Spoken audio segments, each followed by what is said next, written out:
Hi guys! Magandang hapon! Welcome back po dito sa Gandara SRA Channel for Showbiz Update. Ang tatalakayin nga natin ngayon at pag-uusapan mga kakimpaw ay syempre pumapatungkol nga po dito sa pagsugot ng basher kay Chinita Princess mga kakipi. Nagrabe ang kapal ng muka para questionin si Kim Chiu mga kakimpaw. And syempre tungkol din po dito sa sa buhay ni Paolo Avellino ngayon mga ka-KP. Pero bago tayo magsimula, sa mga hindi pa po nakaka-subscribe sa ating channel, pakiclick lang po tayo natin subscribe button at notification bell na riyan po sa baba para mag-updated po kayo at ma-notify sa mga susunod nating chika tungkol sa Kimpaw. Maraming salamat! And ngayon naman dumako po tayo sa pagbabasa ng comment mula sa ating mga subscribers bilang pasasalamat sa walang sawang pagsuporta at pagtutok sa atin pong mga balita. So, mula po sa komento ni Miss Norma Dayag, sabi niya rito, tama lang na ipauna muna yung Jericho at Janine na series. Kasi money-wise, malulugi yung series nila. Yabang ng mga bashers nito, hindi sila nahihiya. Mga taong walang sense of smell. Hindi nila alam na mahina na nga yung movie nila ni Ann Curtis ay mas maraming fans pa si Ann kay Janine. Hay nako, mga matatalinong tao, kuno. But in their own analysis, kahanay nila ang KP sa kasikatan. Mahiya-hiya naman kayo. Gamitin yung mga utak nyo kung matalino kayo. Mga walang sense of smell. Feelings, mga asyumera.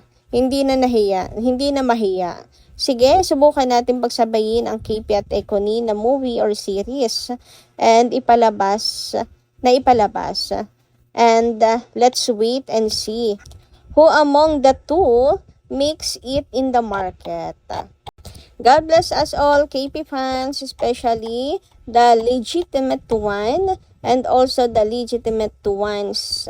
May God bless us all and also you, Gandara and family. Thank you so much, Miss Norma Dayag, sa inyo pong komento. And totoo, di ba, ang tatapang po nila sabihin na andyan na ang makakapagpataob sa Kimpaw. Sigurado matatabunan na ngayon ang Kimpaw dahil andyan na ang series nung dalawa. Ayan, kasi mas sikat nga daw at mas pinag-uusapan to. Paano naman nilang hindi matatabunan ng Di Alibay? Tapos na nga ni.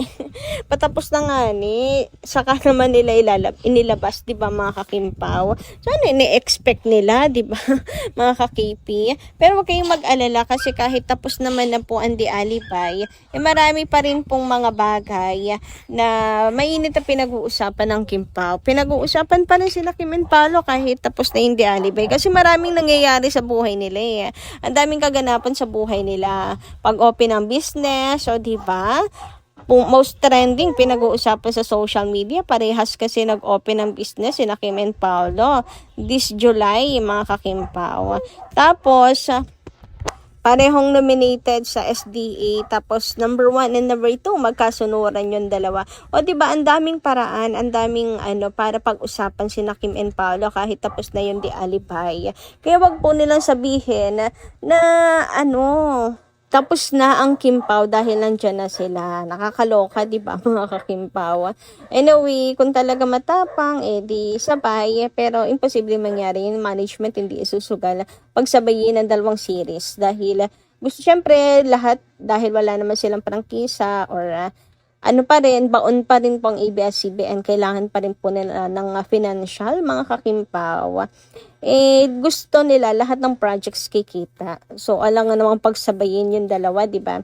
Di isa lang ang kumita. So, syempre, kailangan nilang maging matalino, mga kakimpaw. Sa totoo lang, sila lang naman ang maingay, mga kakimpaw eh. Parang gustong-gusto po lagi tayong pinoprovoke, gano'n.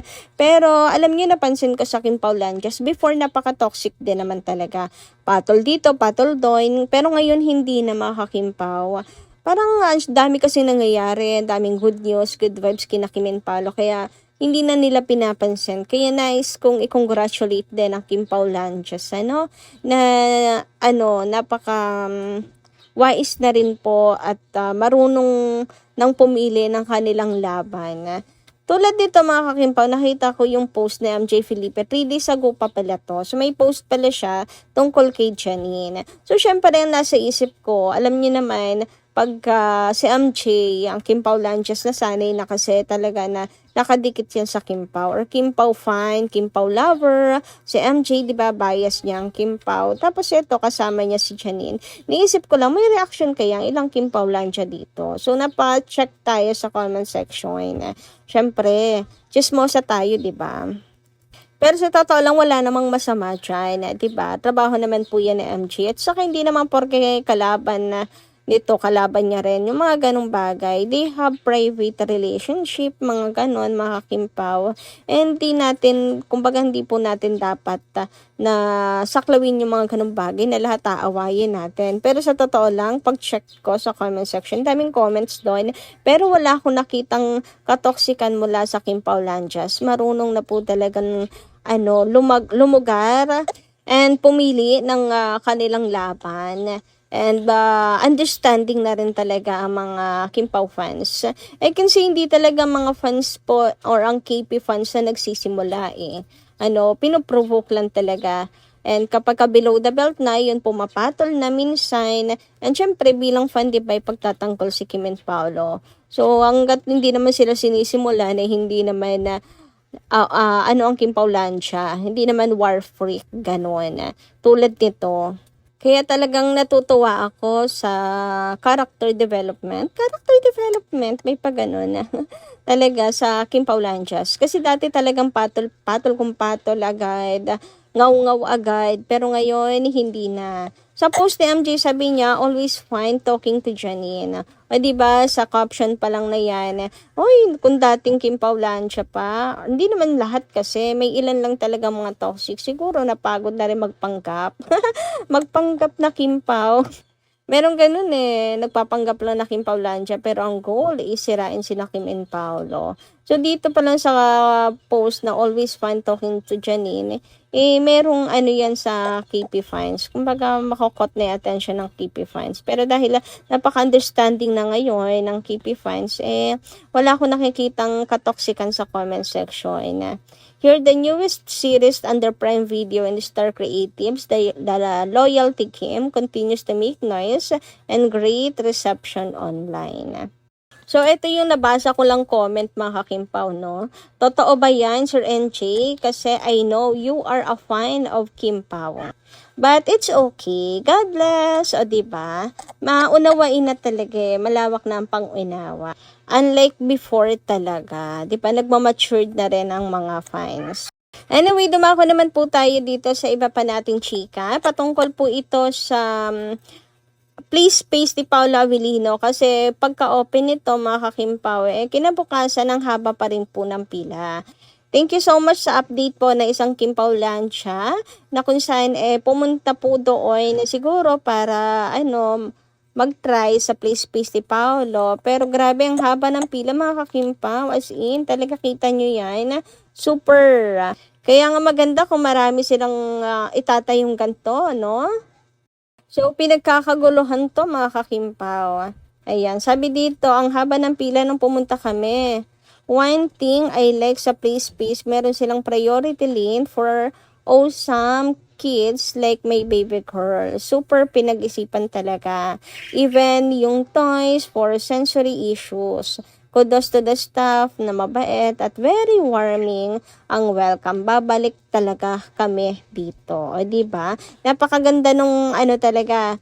Pinag-isipan po talaga tong business na tumakakimpo. So, meron po palang priority lane dito mga kakipi. O, diba? Talagang kudos. Meron po silang sa mga batang may special needs, ganyan. Para talaga to sa lahat mga kakimpaw. So may mga priority lane. Nakakatuwa naman. Napaka-importante nun mga kakimpaw, lalo na kapag kaganyan na sobrang haba ng pila, di ba? So thank you so much po sa pag-update, Miss Sandra. Pinagkakaguluhan talaga, no, tong kay Paula Avellino na to dito sa kanyang Ayala Vermosa Place Space, mga kakimpaw.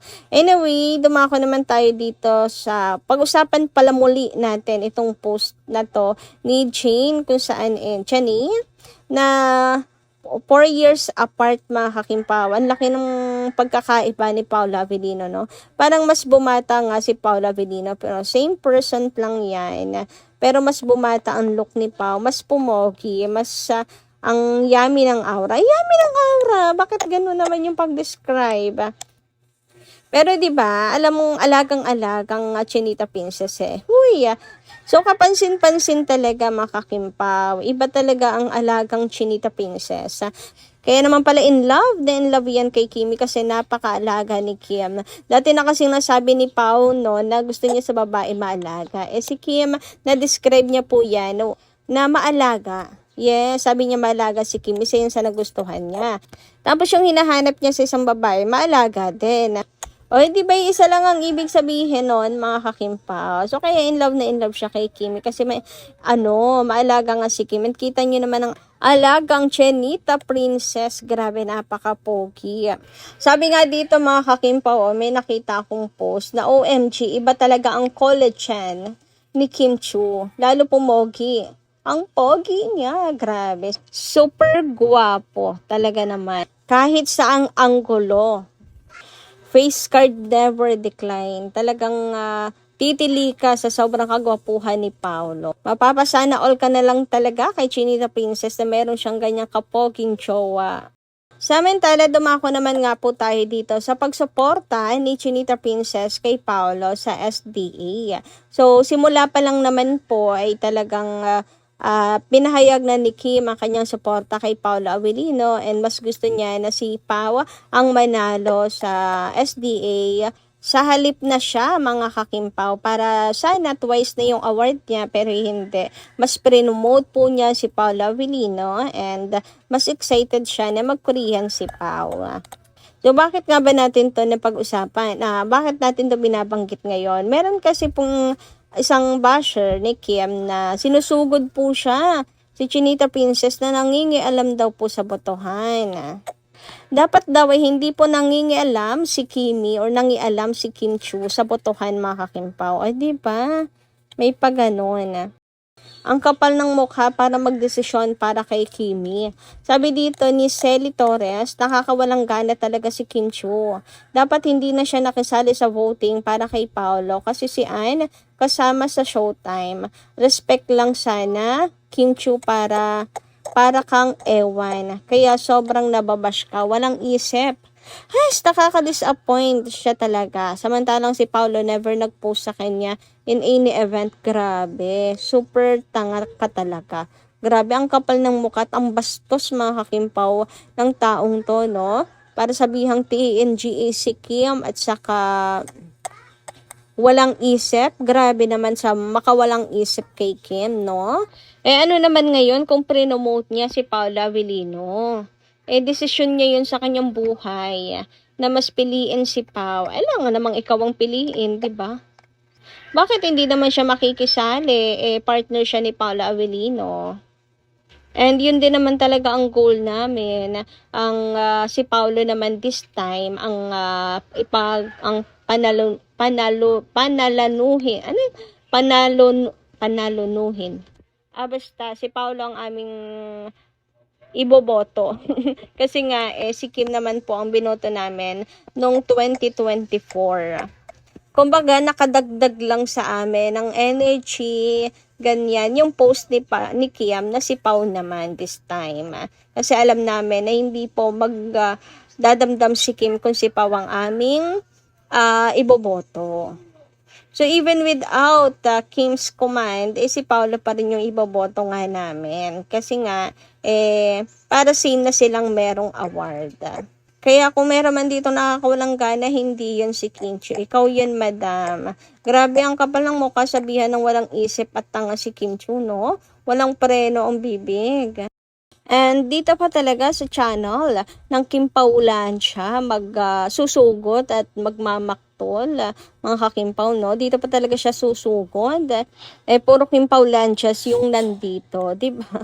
Ewan ko na lang, good luck sa feed mo, madam.